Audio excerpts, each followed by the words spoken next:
You're listening to Discography Discussion, episode 278, Rivers of Nihil, hosted by Dan Terry. There's a lot of struggle on this album. And Joseph Wren. I've never seen clearer in my life. Leonardo must be destroyed.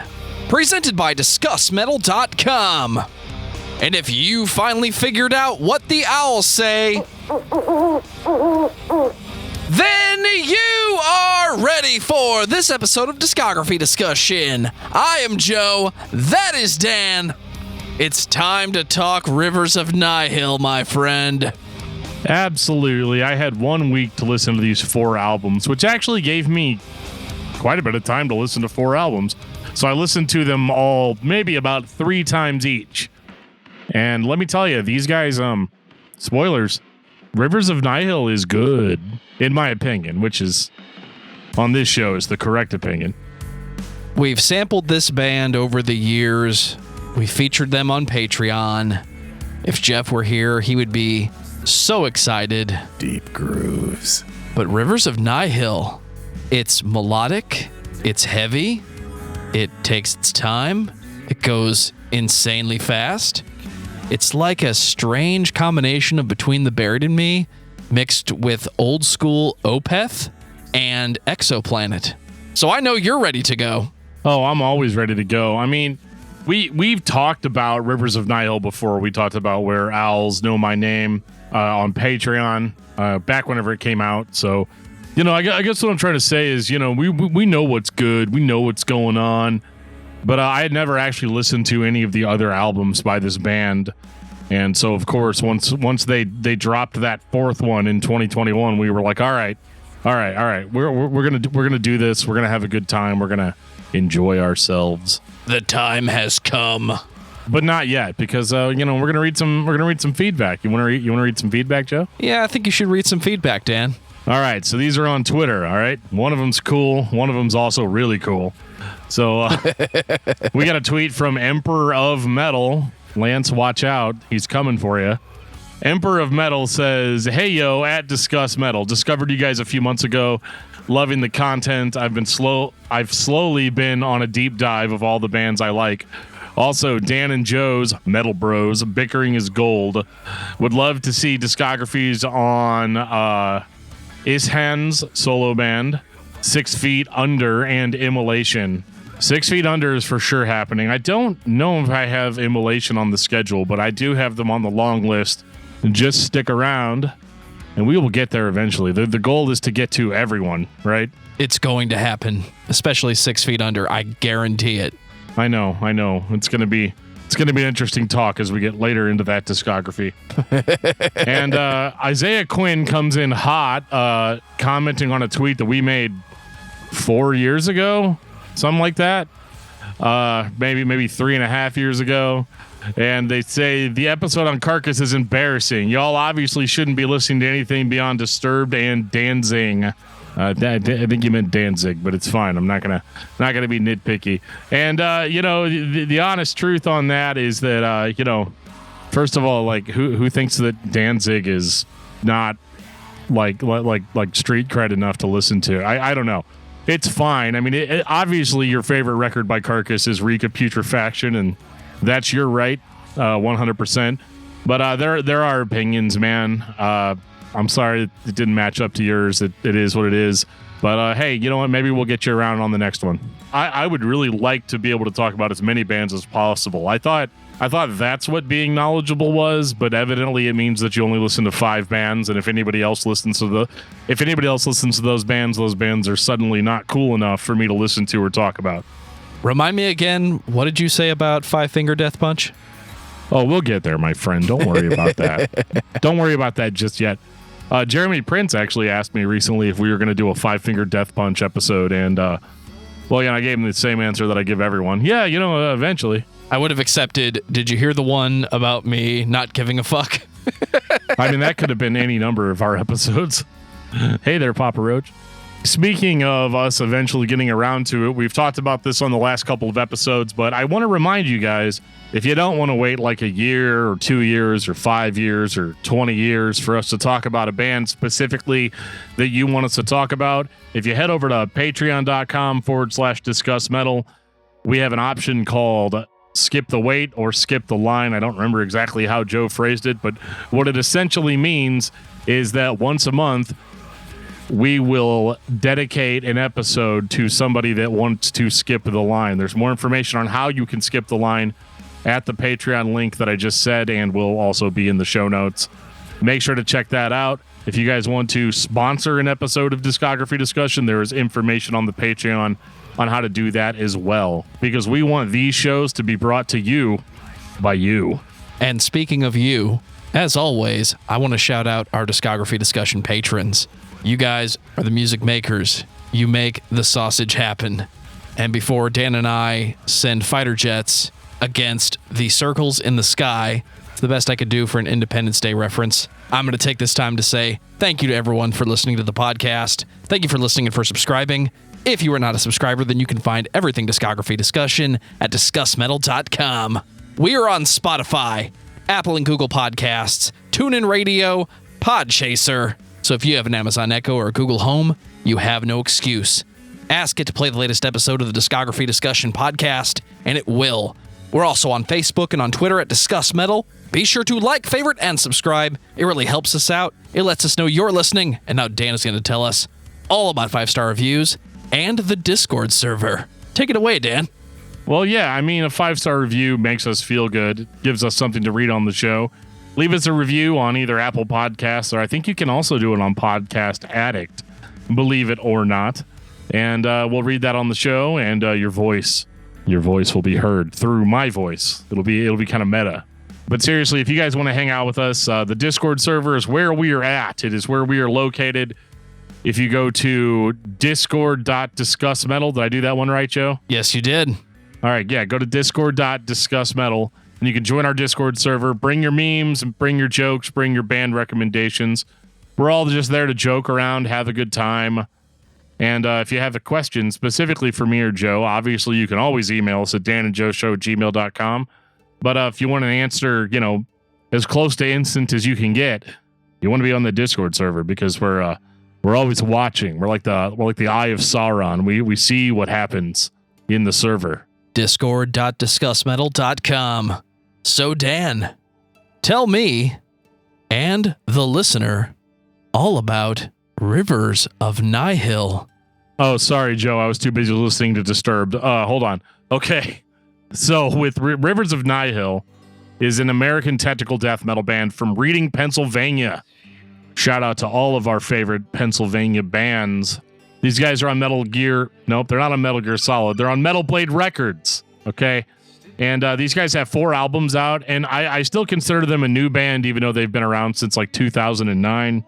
But I mean, considering some of the bands that we talk about that are over 20 or 30 years old, these guys are still relatively newcomers into this. But I can tell you, in me calling them newcomers, they are certainly better guitar players and drummers than I will ever be in any amount of time. And the thing that stood out to me about these guys is that, like, when I first heard their album, Where Owls Know My Name, I was a little bit kind of thrown off by, like, the saxophone and the ultra progginess of it. Go ahead and copyright that right now to me, Joe, the ultra progginess of it. I mean, at first, I'm initially usually turned off to bands like that, bands that are going to throw out a record that is going to be so complicated that I'm going to have trouble keeping up with it. We're not all technical geniuses, right? I mean, Joe is, but I'm not. So I have a little bit of trouble with these bands and like trying to understand what the point is. But I feel like Rivers of Nihil more or less eases you into the process. Throw this band on the pile with Between the Buried and Me, with The Contortionist, a little bit of the softer Opeth, and what you get is the adult contemporary death metal sound. That's what Between the Buried and Me wants to call it. That fans of technical and progressive metal were very much looking for in the early 2000s. there was this vibe that, for me, Between the Buried and Me hit on this mix of melancholy styles mixed with extreme technical prowess. Yes, I'm a fan of Dream Theater. I'm a fan of Machine Head. I'm a fan of classic progressive bands that just played insanely complicated things because they could. And some of those are all-time classics. But this vibe, when you can hit on that and hold a piece of it on your own, I think there's something to be said for that. And Rivers of Nihil has done that so far for me. It reminds me of that music, but it's not a copy of that music. Does that make any sense? Yeah, I think I'm sort of following it. You know, like I said, I'm not good at following things sometimes. But yeah, I mean, I think it makes a lot of sense, and I think that I hold bands like Between the Buried and Me and The Contortionist up on such a high pedestal that it can sometimes be hard for me to accept a band that's maybe trying to do a similar thing, because I'm going to only compare it to that. And if you go back and listen to our Contortionist episode or our Between the Buried and Me episode, you'll see that that's a hard comparison for me to make because I think so highly of those bands. And so I kind of ignored these guys a little bit, and it wasn't fair. It wasn't fair to them, and it certainly wasn't fair to me as a listener, because why wouldn't I want more music that sounds like this? There are pieces of this discography that are closer to what Pink Floyd was doing back in the day than what The Contortionist would do in the mid-2010s. So again, it's got that vibe of a progressive band that's setting a tone. They're setting a vibe, and that's the point. It's not a message. It's not a concept, although I question if these records are concept albums.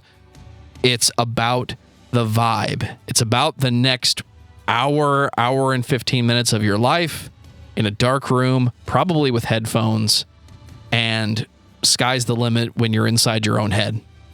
Yeah, these are great records to listen to in the dark. They really are. Like, just chill out, headphones, lay back, let the band do all the work.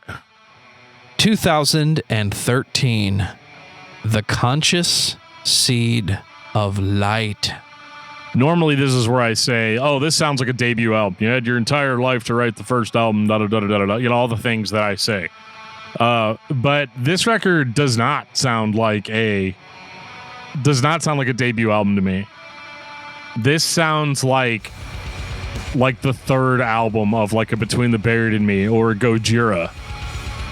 They hit the ground running. Their influences are certainly on their sleeves here.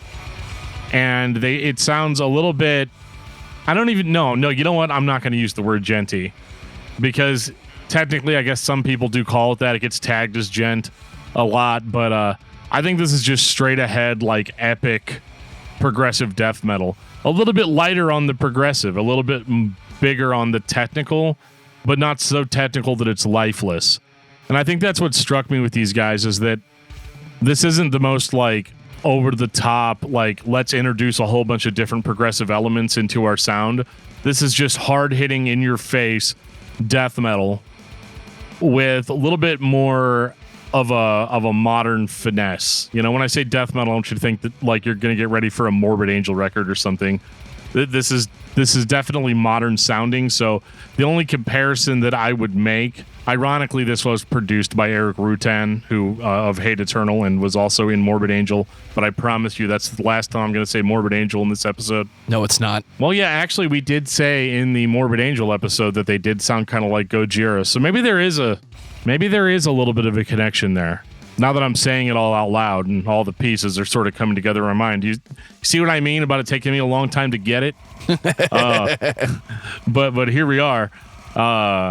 Eric's currently in Cannibal Corpse. Anyway, that explains so much.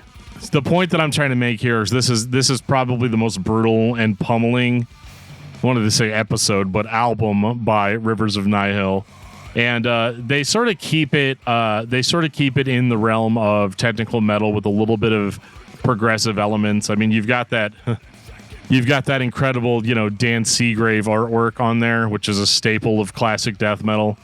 And I think these guys absolutely knocked it out of the park with this one. I'm trying to trying to think of good things to say about this record because I do not hate it and I do love it a lot. But compared to what the band is gonna do in just a couple of records, this can seem a little bit basic in comparison. But I think this is also a really good starting point, especially if you're like me and you don't always latch onto the progressive elements right away. My favorite types of progressive elements in an album are like sort of an epic feeling, longer songs, and just really intricate technical guitar work. And they've got that in spades on this record. And I think this gives me a good sort of foundation for what this band is supposed to sound like or what the original idea was, so that once they start peppering those other elements in on the next few records, I'm a little bit more here for it, and I kind of get it. The percussive elements are so definitively separated. Sometimes I think the drums are blatantly fake, like they're not even trying to hide it. Other times, they blend into the background in a very flat, boxy way, almost like this was the first time you had enough equipment to record heavy, fast drums, but you maybe didn't know how to mix it perfect. And when I say perfect, I mean mainstream, the normal drum sound that you hear on a mainstream gent record back in the day. So, on one hand, this sounds like a composed, constructed album that's extremely technical and extremely interesting. On the other hand, it sounds very underground and independent because everything sounds present. It sounds like it's happening in the same room. The guitars are heavy. The vocals are raw and not layered. The melody is still there. So I can't decide if this is an amazing starting point or if it's just a hint at what the idea of this band is. It's the most brutal because it's the most understated of the albums. They don't stack the reverbs on this one. They don't let the vibe build as much. This record is mostly heavy, and it has enough atmosphere in the heaviness to challenge some of the other bands that were trying to duplicate this sound at the same time. Maybe a step back in 2013, but maybe an intentional step back. Let's actually play this shit and do the best we can and spend our time playing the record, not necessarily trying to make the production picture fucking perfect. I mean, the production was pretty good. Just saying. It's better than anything we self-produced, but like we also didn't have, like a truck filled with money. So you never know. We could have put out something beautiful. That said, yeah, I mean, that record is the only thing that I would accuse it of. Sometimes it feels a little bit directionless. And I know that is a way of creating sort of an epic, long atmosphere. When you're playing this kind of music, you kind of want the listener to feel like they're going on some epic journey or like some epic quest, right? And so I think that's where some of that comes from. And I think that maybe they realized that and they did tighten it up a little bit in the next one. But yeah, I mean, for a record that is essentially a 9 out of 10 out of the gate, and I can't help but feel like this like must have been some other band prior to this, and that we've only shown up like midway through the journey, because typically I don't hear debut albums that are this good, and whenever I do hear it, it's usually a one-off, and the band never sounds like that again, or they try to top it but they can't ever. 2015, Monarchy. Don't tell me what to do, Monarchy. Fuck you! I won't do what you tell me. Whoa, that's a good lyric for a song. We should write that down. Oh, Joe, now people are going to say we only listen to Rage Against the Machine, and they're not wrong. It's true. We're just a couple of mainstream posers over here. But in the spirit of that, Monarchy. Holy shit. Brutal. It's fucking brutal. Yeah, it definitely hits me in all the feels. the dark, brooding, evil feels, the kind of feels that you probably should keep to yourself when you're feeling those feels. In all seriousness, though, this is somehow leaps and bounds better than the last one. So you have a technical, genty-sounding band who has the chops, but the production is just not up to perfection. It's not up to what everyone else sounds like. We want to bring this band into the progressive death metal fans ballpark and give them the full treatment. Go right ahead. Spend some more time, spend some more money, make this band sound like all the other bands, because what they're going to do with that sound is write something that is wholly different. Dissonance, despair, decay. Remember what I said about Pink Floyd? It's not always happy. And Rivers of Nihil will drag you down a little bit more, assault you with brutality, and maybe if you're lucky, they'll build you up near the end of the record. This album plays with the idea of, could a nu metal band be progressive at times? Because this album goes so many dark places. I really enjoyed it. And knowing where the discography is going to go and what we're going to get next, this is not album number 2. This is the next record in the story of Rivers of Nihil. If Hope's Fall is constructing a galaxy, Rivers of Nihil is creating a loop of emotions. And this is the next one on the chopping block after the Conscious Seeds of Light. So that's kind of where I'm at. Like, there's not going to be a word for every episode. I know for the Cradle of Filth one, the word was context, right? Well, in this particular one, the word is emotion. This is one of the most emotional, like, technical death metal bands I've ever heard. One of the most emotional death metal bands I've heard, period. Besides maybe like Cynic or something like that, but not really far off from that here. It is, I've never felt as much as I feel whenever I'm listening to this, except for maybe like something by the Contortionist, or something along those lines. These songs are about very dark subjects, but they're not really necessarily about subjects. Somebody mentioned it's like you guys didn't talk about Cradle of Filth's lyrics enough. I can't really talk about Rivers of Nihil's lyrics either because they're so vague. They're so vague and abstract and have meanings just for the person that wrote them. But I also think that, like any good piece of artwork, it's left intentionally vague so that it can evoke whatever emotions that we decide to attach to it. They do that really, really well throughout their discography. And on this record especially, I feel a lot of anger, I feel a lot of frustration and pain and struggle. There's a lot of struggle on this album. And the song Sand Baptism is one of the best examples of that, which is just kind of a wide range of emotions.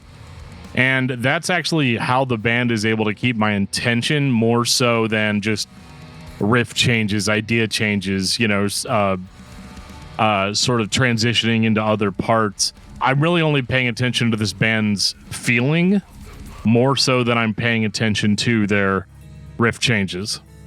Do you remember the first time you were listening to Watershed by Opeth and Heir Apparent kicked in? Oh, yes. Do you remember how that made you feel? Like, it's not just dark and evil and dissonant. It's, oh, this is a shotgun blast of despair. That's this whole record. Yeah. No, really. Like, if you go listen to the song Dehydrate after the pretty intro, it's pretty much an exact example of what Joe's talking about. It's like sad, sad, sad, sad. Well, now I'm angry, and I mean, it sounds like I'm making fun of it. I'm really not. But yeah, I mean, this band really, really plays around with the emotions, especially on this record, more so than even on the last one. Whereas I feel like the last one was like more like, hey guys, we did it. We pulled it off. We pulled off all of that complicated riffing, and we didn't screw it up. This record, they're more masters of that style, and I'm really I'm overall blown away by how good this is, and I'm only 2 records in. Back to it then. 2018, Where Owls Know My Name. So I think this is the record that everybody sort of started really paying attention to Rivers of Nihil. I mean, they obviously, as we discussed earlier, they were good before this. But at what point do you sort of take that next step, right? When do you start becoming a little bit of a proggy death metal band, but then you step into that holy realm of progressive death metal? Whoa. You never go full BT Bam. You know that, right? Well, I mean, they don't. That's fine. They get pretty close. Although... They don't put out Alaska and then put out Colors. Like that's... If I could compare this album to any other band singularly, it would be what The Contortionist has been doing their entire discography, except for Exoplanet, the heavy parts. This record, I think, is supposed to be the positive upswing after Monarchy. I definitely feel better when I'm listening to it, but again, it's this pile of emotion that this band is trying to deliver to the listener. They're trying to set you up to feel a certain way, and it works. You unintentionally find yourself in a dark room just listening to this music, and I think that's part of the charm of this band. They effectively steal your attention. You can't just listen to one song. You can't just listen to a few seconds while you're doing something around the house. Eventually, you're going to stop, you're going to sit down, and you're going to listen to this band. And Where Owls Know My Name might be my favorite record. I was so excited to go back to this from the Patreon review we did a few years ago. It was a good trip down memory lane with a heavy band who has the ability to be as progressive as your favorite progressive death metal band. I think people that are fans of this style have a lot of trouble, like, sort of adopting new bands, because you have to think of how much time and effort you sort of put into understanding everything that's going on. You become almost as involved in it as the musicians themselves. And so I think that was sort of where I was at with this band initially. But after sort of revisiting this, after we had, talked about it on Patreon, I'm just absolutely blown away how a band can introduce a saxophone into their melodic sensibilities. It finally happened. Yeah, and me not care. Like I'm sure everybody was like, oh God, I don't want to listen to this episode. It's going to be an hour of Dan talking about how much he hates saxophones, and then crying and talking about how Bill Clinton ruined everything in the 90s, and all of that. We would have gone like that far, but I do not mind the saxophone here. And honestly, I don't think the record would be as good without it. They could have gone full Jethro Tull and just pulled out the flute mid-song. Nobody would have respected that. You can't go full woodwind. What are we going to do, guys? Alto saxophone, soprano sax. No one's expecting that. And I can't decide what emotion they're trying to invoke. Are they trying to remind you of that 80s trope of the epic saxophone guy just showing up in the middle of the track? Are they trying to say, yeah, I mean, it feels kind of hopeless, but there's always the saxophone. Like, is the saxophone supposed to be love in this scenario, or is it just the break and the tension that no one sees coming? And that's the point. They're trying to convey the break in the tension. It's a weird sort of mixed emotion for me listening to this, because I feel sad, which is how I think I'm supposed to sound, or I'm supposed to feel. And I know the songs are sort of about loss and frustration and sort of something I've been dealing with a little bit, almost the feeling of like being old. Like I get a little bit of that, like you're a certain age and you kind of look back on your life and you're like, oh my God, all I did was produce a podcast that has 800 episodes. No, I mean, but like, so fucking good. There's that feeling of sadness and loss and everything, but at the same time, like, the best way to convey sadness and loss is through minimalism a lot of the time. There's a reason I stay up until 4 o'clock in the morning crying, listening to Dungeon Synth in the dark, right? Because it's minimalist. What, no Nightcore for you anymore? Here, what they're doing is too cool. You know, like it's like Warheads, right? Like it's got this like sour outer shell to it, but then like the more you leave it in your mouth, it suddenly becomes like very sweet and you feel good and you're getting that like candy feeling, right? Because at first you're like, why did I do this to myself? And then after a while you're like, no, this is actually really great. What they're doing is so cool and so saccharine sweet at times that I do have a little bit of trouble connecting with that loss and that feeling of hopelessness that they're trying to convey.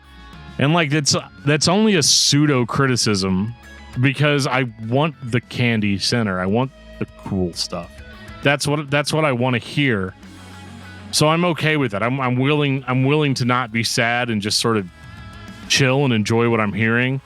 So I think maybe it loses a little bit of point in fully conveying the emotion it's trying to convey because you're just adding too much cool stuff. And I get it. Like you guys are a prog band now, you got to add cool stuff. You just have to.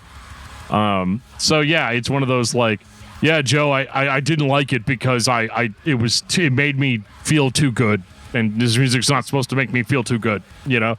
It's not a real criticism. I think this album is amazing, and it's absolutely my favorite out of everything that they've done. They're absolutely a killer band, and holy crap, there's another one. You know what they say? If you're feeling down, if you're feeling sorrow, and you're looking back on everything saying, oh my God, this is all there is. What have I done? Sometimes you just have to put in the work. 2021. I think it's intentional. Just saying. This is the first one that sounds markedly different than the rest. Really? The first one? I think this is the first one that sounds different. Yeah. Not that I think that Owl sounds like, you know, okay. So I'm not taking that. Like I'm not saying Owl sounds like Monarchy. I'm not saying that Monarchy sounds like Conscious Seed of Light, but like they kind of do sound similar. In that, like, you've got one that is an establishment of the idea. You've got Monarchy that is heavier, has better production, conveys emotions better. You know, it sort of tunes up what you had on the first album.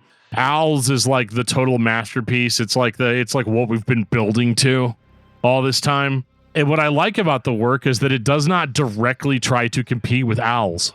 You might be onto something. Owls and Monarchy are like the epic A-side, B-side. Like Anorexia Nervosa, in a way. It is. This one goes for the throat on atmosphere. Because you've got Monarchy. I'm going to ignore Conscious Seed. I'm sorry. But you've got Monarchy sort of is the baseline heavy. The extremes that this band is willing to go to. Right? Owls goes for a much more perfected heaviness atmosphere 50-50 mix, right? And then you've got the work, which is more like a 75% atmosphere, 25% brutality, right? And I think it works though, because in these songs have the same problem that they had on Owls, where, you know, I want to feel these emotions that they're conveying, but there's just too much cool stuff sort of going on. But there is a lot more like sort of long, drawn out, like atmospheric sort of pieces interspersed with the band's blasting. And so they are able to achieve that more minimalistic approach that I was sort of wanting more of on Owls. But then as far as their heaviness goes, they've sort of started introducing like old school, like sort of almost like Black Sabbath, hard rock, like really, really, really heavy, like blues elements. And you're getting like what I think Black Sabbath might have sounded like if their like first couple of records had come out in 2021. Like there's definitely kind of a swing towards this like old school primal heaviness, right? Like there's a part in Brutal Legend, the video game, where Jack Black's like, yeah, I wish music was like really heavy again. And the guy's like, like back in the day. Another guy's like, oh, you mean like in the 70s? He's like, no, earlier than that. I mean like the early 70s. and I feel that way here. I mean, don't mince my words. This is not like an Electric Wizard album or all those bands out there that are trying to do what Black Sabbath did just with modern production or whatever, or lots of fuzz and tons and tons and tons of marijuana. But this is them sort of taking their technical death metal approach down a notch and introducing sort of other forms of heaviness. And it's not a soft record. I'm not trying to say that it's a soft record. These guys will still pummel you into the ground, even on this record. But they're really pushing the atmosphere and the emotion up front here. And they're exploring sort of not as traditional ways in comparison to other modern bands. They're exploring like other avenues of heaviness. And so I actually feel like this is sort of a transitionary record into the band going somewhere else entirely on their next one. You mentioned Black Sabbath, and there's something to that. When Black Sabbath went away and came back the last time, 13 had a very old school vibe. The message was, go back to where you were when you wrote the song Black Sabbath. And where did that emotion come from? That feeling of darkness and hopelessness and evil. We move forward to 2021 in the work by Rivers of Nihil. There's something to the progressive death metal, genty guitars. Let's create a tonality that doesn't just focus on one emotion, but pushes that emotion back and forth. Like this is the next step for the Monarchy record or Where Owls Know My Name, but it's not a definitive, there's another emotion. It's the next piece of the pyramid where the message is a little bit narrower, but it still has all the weight. It's still resting on your shoulders. Like the message here is, it's a little hopeful sometimes, but then it's not a little hopeful sometimes. Like the band is going back and forth trying to, again, get to this end point of whether or not it works out is in context. I'm not sure what I'm trying to say other than it's unpredictable. It's life. It's emotion. It's everything. You heard it here, folks. It is everything. Throw away the rest of your records. Just go with this one. No, I think that these guys are going to continue to be awesome, and I can't wait to revisit them in, 10 years. God, are we going to still be doing the show in 10 years? Hopefully we'll be getting paid to do the show in 10 years. But the thing is that I really believe that this record, the work is transitioning and building up to something even better than what we've had previously. And I kind of can't wait to hear that. Final thoughts on Rivers of Nihil. For now, Dan. I think that I've been going back and forth on who my favorite modern progressive band is. And obviously it's not the bands like The Contortionist and Between the Buried and Me are not modern bands. Certainly they are. But as far as bands that don't have those big of histories, right now I'm caught between two bands, and that is Rivers of Nihil and Blood Incantation. Both of them are they both ironically have saxophones in them too. Maybe I should start a saxophone appreciation podcast. I'm not sure. But both of those bands have sort of their own take on progressive sort of death metal. Right now I'm leaning a little bit harder on Rivers of Nihil. But, when we eventually get around to that Blood Incantation episode, it's going to be interesting. I think that if you are a fan of progressive, unpredictable, and emotional music, you are doing yourself a disservice by not listening to Rivers of Nihil. So, to quote Joe directly, you should be listening to Rivers of Nihil. If you're a fan of the progressive death metal tropes of the early 2010s, that found their way into the dissonant, heavy, genty sound of the mid-2010s. You love Between the Buried and Me. If you love The Contortionist, I'll just say it. you're going to love Rivers of Nihil. But this band is doing something different, something more old school that I think is unique to this band. They have a way of focusing on the emotion that we haven't heard since the classic progressive bands of the 70s and the early 80s decided to write their big epic opuses and spend 2 hours playing a drum solo, and hopefully everybody else in the band can take 15 minutes to stretch this shit out. My point, this band taps into the atmosphere and the feeling in a way that you might be jealous of your uncle or your dad when they listen to their music. This is something that was horribly lacking in most of the progressive music that we were listening to. Rivers of Nihil is doing the rest of it. So listen to this band. It's going to be a good time, even when it's a bad time. Dan, what's your album of the week? My album of the week, man, you know, I mentioned him earlier, but it is the newest album by Blood Incantation. You ready for this? You might think it's actually Hidden History of the Human Race, but it's not. It's Timewave 0. This one was a grower for me, but I love it, love it, love it. Even Hidden History I didn't think was going to be as good as Starspawn, but here we are.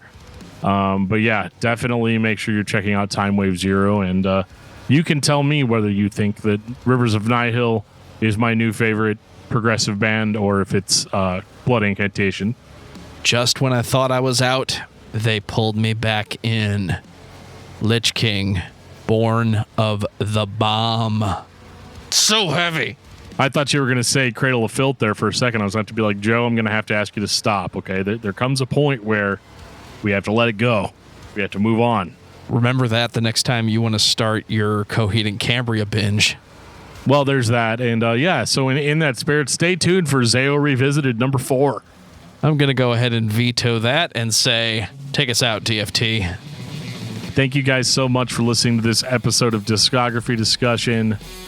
We'll see you guys again next week. But if you want to talk to us before that, head over to that Discord server, discord.discussmetal.com. Bring your memes, bring all the fun. Send us an email at danandjoeshow@gmail.com. If you want to sponsor an episode of the podcast, hit us up at patreon.com/discussmetal. We have sweet perks, including hangouts every single month. And also every single month, tune in to Discuss Metal Live, where we're going to be talking about a sometimes controversial topic. Come say hi to us. And if you're on the Patreon, you can hang out with us afterward. So, you know, definitely make sure you guys are doing that. And we'll see you in the Discord server. And on that note, this has been episode 278 of Discography Discussion. Thank you for listening. You can like us on Facebook and follow us on Twitter at Discuss Metal. Subscribe to our podcast everywhere you listen to podcasts, including Spotify, Apple Podcasts, and Podchaser. Visit discussmetal.com for all things discography discussion. And please send questions and comments to danandjoeshow@gmail.com. If you are not a patron, you can become one at patreon.com/discussmetal. We have some sweet perks. Presented by discussmetal.com. $1 a month gets you into that exclusive album review feed.